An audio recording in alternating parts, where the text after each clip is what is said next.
Hi friends, என்னடா இவன் ஒரு அழகான பொண்ணோட ஃபோட்டோவை தம்ப்நெயிலில் வச்சுட்டு பக்கத்துலேயே சைக்கோன்னு போட்டிருக்கானே அப்படின்னு பார்க்குறீங்களா? ஆமாங்க, நான் காலையிலேருந்து சோஷியல் மீடியா பார்த்துட்டு இருக்கும்போது இந்த பொண்ணோட ஒரு வீடியோவை பார்த்தேன். என்ன அப்படின்னு பார்த்தீங்கன்னா, போலீஸ் இந்த பொண்ணை அரெஸ்ட் பண்ணி கோர்ட்டுக்கு கொண்டு வராங்க. கொண்டு வர்றது மட்டும் இல்லாமல் கோர்ட்டில் இவளுக்கு தண்டனையை வாங்கி கொடுக்குறாங்க. இந்த இடைப்பட்ட கேப்பில், அதாச்சும் இவ கோர்ட்டுக்குள்ளே வந்ததுலேருந்து தண்டனை வாங்கி அழுதுகிட்டே வெளியே போகிறா. இந்த ரெண்டுத்துக்கும் நடுவில் இவ கேமராவை பார்த்து ஒரு க்யூட்டான எக்ஸ்பிரஷன்லாம் கொடுக்குறா. இந்த வீடியோ 2013 எடுத்த வீடியோ. ஆனால் இப்போதான் இந்த வீடியோ ரிலீஸ் ஆகி சோஷியல் மீடியா ஃபுல்லாக ஸ்வீட் பட் சைக்கோ அப்படின்ற ஒரு பேக்ரவுண்ட் சாங்கோட வைரல் ஆகிட்டு வருது. இந்த வீடியோவில் இந்த பொண்ணோட க்யூட்டான எக்ஸ்பிரஷன்லாம் பார்த்துட்டு நம்பாளுங்க என்ன பண்ணியிருக்காங்க அப்படின்னு பார்த்தீங்கன்னா, பொதுவாக ஹீரோயின்ஸ்னாவே ஃபேன் கிளப் ஆரம்பிக்கிறது, ஆர்மி ஆரம்பிக்கிறதுலாம் பழக்கம் தான். ஆனால் இந்த ஒரு வீடியோவை பார்த்து மட்டுமே இந்த பொண்ணோட க்யூட்டான எக்ஸ்பிரஷனுக்கு நம்பாளுங்க ஆர்மி ஆரம்பிச்சிருக்கானுங்க, ஃபேன் கிளப் ஆரம்பிச்சிருக்காங்க. ஆனால் இந்த பொண்ணை ஏன் அரெஸ்ட் பண்ணி கொண்டு வராங்க, இவளுக்கு ஏன் கோர்ட்டில் வச்சு தண்டனை வாங்கி கொடுக்குறாங்க அப்படின்றத நீங்கள் கேட்கலாம். அதை நான் அப்புறமா சொல்கிறேன். அதுக்கு முன்னாடி இந்த வீடியோவை பார்த்துட்டு வாங்க.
பார்த்துட்டிங்களா? என்னடா இவ்வளோ க்யூட்டாக எக்ஸ்பிரஷன் கொடுக்குறாளே, இவ்வளோ போய் சைக்கோன்னு சொல்லிட்டியடா பாவி அப்படின்னு நீங்கள் எல்லாரும் திட்டுறது எனக்கு நல்லா கேட்குது. ஆனால் இவ பண்ண ஒரு விஷயம் நம்மளால் யாராலையுமே நினச்சி பார்க்க முடியாத அளவுக்கு ஒரு கொடூரமான விஷயம். என்ன அப்படின்னு கேட்டிங்கன்னா, இவங்க அம்மாவை 151 தடவை கத்தியால் குத்தியும் பேஸ்பால் பேட்டால் அடித்தும் கொடூரமாக கொலை பண்ணியிருக்கா. குழந்தை மாதிரி ரியாக்ஷன் கொடுக்குற இந்த பொண்ணா அதை பண்ணா அப்படின்னு நீங்கள் கேட்கலாம். ஆமாங்க, இவ தான் பண்ணியிருக்கா. அதை ஏன் பண்ணா, எப்படி பண்ணா அப்படின்றத தான் இந்த வீடியோவில் பார்க்க போகிறோம். நான் தான் ஷரத், இது சுதுகவும். மனதுக்கு மட்டும் பயந்து விடு, மானத்தை உடலில் கலந்து விடு, இருக்கின்ற வரையில் வாழ்ந்து விடு, இரண்டினில் ஒன்று பார்த்து விடு. இசபெல்லா கஸ்மன் இவங்க 1995ல யூஎஸ்ஏ சேர்ந்த கொலராடோ அப்படின்ற ஊர்ல தான் பிறந்திருக்காங்க. இவங்க பிறந்த உடனே இவங்க அப்பாவும் அம்மாவும் பிரிஞ்சுட்டு இருக்காங்க, அதாச்சும் டைவர்ஸ் வாங்கிட்டு இருக்காங்க. கொஞ்ச நாள்லயே அவங்க அம்மா செகண்ட் மேரேஜ் பண்ணிக்கிட்டாங்க.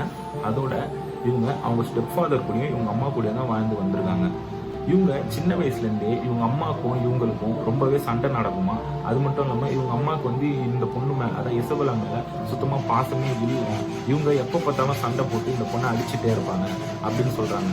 அது மட்டும் இல்லாமல் இவங்களுக்கு 7 வயசு ஆகும்போது அவங்க அம்மா இவளை வந்து வீட்டை விட்டு வெளியே, குழந்தைன்னு கூட பார்க்காம இவளை வீட்டை விட்டு வெளியே தள்ளிட்டாங்களாம். போய் இவங்க அப்பாவை தேடி கண்டுபிடிச்சி அவருக்குள்ளேயே வாழ்வு, இங்கே எங்கள் வீட்டுக்கு வராத அப்படின்னு சொல்லி திட்டி அனுப்பிட்டு இருக்காங்க. அதுக்கப்புறம் ஏதோ சமாதானம் ஆகி இவ வந்து இவங்க கூட வாழ ஆரம்பிச்சிருக்காங்க.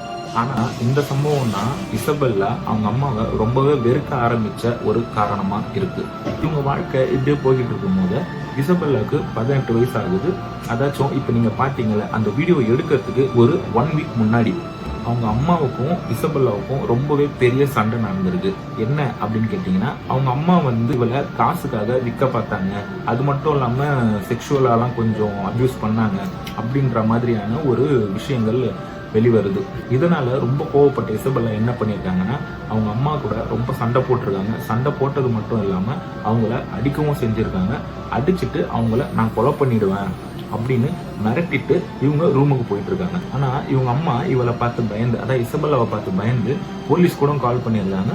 போலீஸ் வந்து இந்த விஷயத்தெல்லாம் தெரிஞ்சுக்கிட்டு இசபெல்லாவையும் கூப்பிட்டு வார்ன் பண்ணியிருக்காங்க. என்னன்னா, பெரியவங்க கிட்ட இந்த மாதிரிலாம் நடந்துக்க கூடாது அப்படின்னு சொல்லி வார்ன் பண்ணிட்டு இசபெல்லாவோட அம்மாவுக்கும் ஏதோ அட்வைஸ் கொடுத்துட்டு போயிருக்காங்க. ஆனாலும் இசபெல்லா ரொம்ப கோவத்துல இருந்திருக்கா. இது தெரிஞ்ச அவங்க அம்மா என்ன பண்ணியிருக்காங்கன்னா, அவளோட ஒரிஜினல் அப்பாவை கூப்பிட்டு அட்வைஸ் கொடுக்க சொல்லியிருக்காங்க. அவரும் வந்து இவளுக்கு அட்வைஸ் கொடுத்துட்டு போயிருக்காரு. அதோட இந்த பிரச்சனை சரியாயிடுச்சு அப்படின்னு தான் எல்லாருமே இருந்திருக்காங்க. எல்லாம் நார்மல் ஆயிடுச்சு அப்படின்னு நினைச்சிட்டு இருக்கும் போது ஒரு நாள், அதாச்சும் இந்த சம்பவம் நடக்கிறதுக்கு ஒரு நாள் முன்னாடி இவங்க அப்பா, அதாச்சும் இந்த பொண்ணோட ஸ்டெப் ஃபாதர், இசபெல்லாவோட ஸ்டெப் ஃபாதர் வீட்டில் டிவி பார்த்துட்டு இருந்திருக்காரு. இசபெல்லாவோட அம்மா எப்பயும் போல வேலைக்கு போயிட்டு குளிக்கலாம் அப்படின்னு சொல்லிட்டு ஃபர்ஸ்ட் ஃப்ளோர்ல இருக்கிற அவங்க பாத்ரூமுக்கு போயிருக்காங்க. இவங்க குளிக்க போய் கொஞ்ச நேரம் ஆன நிலையில பாத்ரூம்ல இருந்து ஒரு கத்துற சவுண்டு கேட்குது. அதை கேட்டு அவங்க ஹஸ்பண்ட் அந்த பாத்ரூமுக்கு வராரு என்னாச்சுன்னு பார்க்கறதுக்கு. வரும்போது டோர் லாக்ல இருக்கிறது மட்டும் இல்லாம உள்ள அவங்க, அதாச்சும் இவங்களோட கத்திக்கிட்டே இருக்காங்க. இவரும் அந்த கதவை உடைக்க ட்ரை பண்றாரு, ஆனா முடியல. கொஞ்ச நேரம் கழிச்சு அவங்க கத்துற சத்தம் அடங்குது. இவரால ஒன்றும் பண்ண முடியாம நிக்கிறாரு. அது மட்டும் இல்லாம அந்த டோர் கீழே இருக்கிற கேப்ல இருந்து ரத்தம் வெளியே வருது. கொஞ்ச நேரம் கழிச்சு அந்த கதவு திறக்கப்படுது. அது திறந்த உடனே இவரு உள்ள பார்த்த காட்சியை வாழ்நாள் ஃபுல்லா இவர் கண்டிப்பா மறக்க மாட்டார். ஏன்னா உள்ள இசபெல்லா கையில கத்தியோட நிக்கிறாங்க. கீழே அவரோட ஒய்ஃப் முகம் செதஞ்சு போன நிலையில உடம்பு ஃபுல்லா ரத்த காயத்தோட ரத்த வெள்ளத்துல அவங்க தரையில விழுந்து கிடக்குறாங்க. அதை பார்த்து அதிர்ச்சியில இவர் நின்றுட்டு இருக்காரு. இசபெல்லா எதுவுமே நடக்காத மாதிரி வெளியே வந்து அந்த கத்தியை தூக்கி போட்டுட்டு கீழே இறங்கி வீட்டை விட்டு வெளியே போயிடுறாங்க. அதோட இவர் உள்ள போய் அவர் ஒய்ஃபை காப்பாற்றுறதுக்கு ட்ரை பண்ணியிருக்காரு. ஆனா இவர் உள்ள போறதுக்கு முன்னாடி அவங்க இறந்துட்டு இருக்காங்க. அதோட போலீஸ்க்கும் ஆம்புலன்ஸ்க்கும் கால் பண்ணி இன்ஃபார்ம் பண்ணியிருக்காரு. போலீஸ் இவங்களை, அதாச்சும் இசபெல்லாவை அன்னைக்கு ஃபுல்லா தேடி இருக்காங்க. ஆனா இவ எங்கேயுமே கிடைக்கல. உடனே இசபெல்லா என்ன பண்ணியிருக்காங்கன்னா, அவங்க வீட்டு பக்கத்துல இருக்க ஒரு ஷாப்பிங் மார்ட்டுக்கு போயிருக்காங்க. போனது மட்டும் இல்லாம அந்த ஷாப்பிங் மார்ட்டோட பாத்ரூம்ல இவங்க ட்ரெஸ்ஸை சேஞ்ச் பண்ணிட்டு ஒண்ணுமே நடக்காத மாதிரி வெளியே வந்திருக்காங்க. அப்பதான் இவங்க வந்து போலீஸ் கிட்ட மாட்டுறாங்க.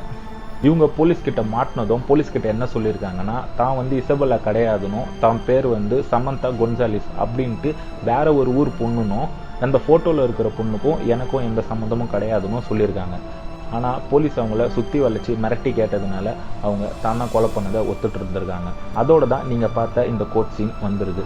இந்த கோர்ட்ல என்ன இவங்களுக்கு தீர்ப்பு வந்திருக்கு அப்படின்னா, இந்த அளவுக்கு கொடூரமான ஒரு கொலையை, அதுவும் தான் அம்மாவுக்கே வந்து எந்த ஒரு மனுஷனாலையும் பண்ண முடியாது. அதாச்சும் சின்ன வயசுல இருந்து ஒரு குழந்தை முழுக்க வெறுப்பு அப்படின்ற ஒரு விஷயத்த மட்டுமே கத்துக்கிட்டு வளர்ந்தாதான் இந்த மாதிரியான ஒரு சம்பவங்கள்லாம் பண்ண முடியும். அதனால இவ வந்து ஒரு கொலைகாரி இல்ல, இவ மனநல பாதிக்கப்பட்டவ அப்படின்னு சொல்லிட்டு இவளை இந்த கேஸ்ல இருந்து ரிலீஸ் பண்ணிட்டாங்க.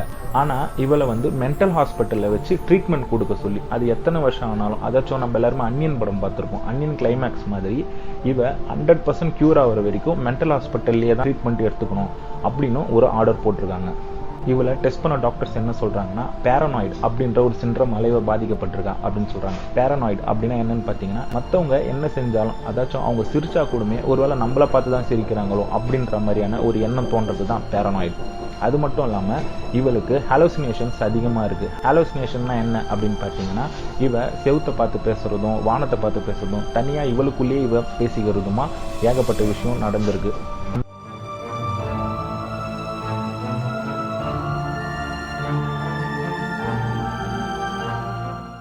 எல்லாருக்குள்ளயுமே இசபெல்லா மாதிரியான ஒரு சின்ன கேரக்டர் இருக்கு.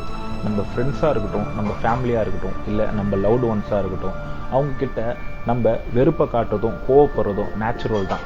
ஆனால் அப்படி வெறுப்பு வரும்போதையும் கோவம் வரும்போதையும் அதை உள்ளே அடக்கி வச்சிருக்காம அந்த செகண்டே அதை அவங்க கிட்ட காட்டிட்டு அடுத்து அதை மறந்துடணும். அதை அடக்கி வச்சிருக்க தான் ஒரு நாள் சின்ன ஸ்பார்க் வந்தால் கூட அது பெருசாக வெடித்து பெரிய சண்டையில் போய் அது நிற்கும். 2020 நமக்கு நிறைய விஷயங்களை கற்றுக் கொடுத்துருக்கு. அதில் ஒன்று தான் மனுஷன் வாழ்க்கை ரொம்ப சின்னது, அவனுக்கு எந்த நேரத்தில் என்ன வேணாலும் நடக்கலாம் அப்படின்றது. இங்கிலீஷில் ஒரு ப்ராவர்ப் இருக்குது, laugh as much as you breathe, love as long as you live அப்படின்னு. இதுக்கு என்ன அர்த்தம் அப்படின்னு பார்த்தீங்கன்னா, வாழற கொஞ்ச காலத்தில் சிரிச்சுக்கிட்டு சந்தோஷமாகவும் எல்லாருக்கூடையும் அன்பாக வாழ ட்ரை பண்ணுங்கள். பாய்.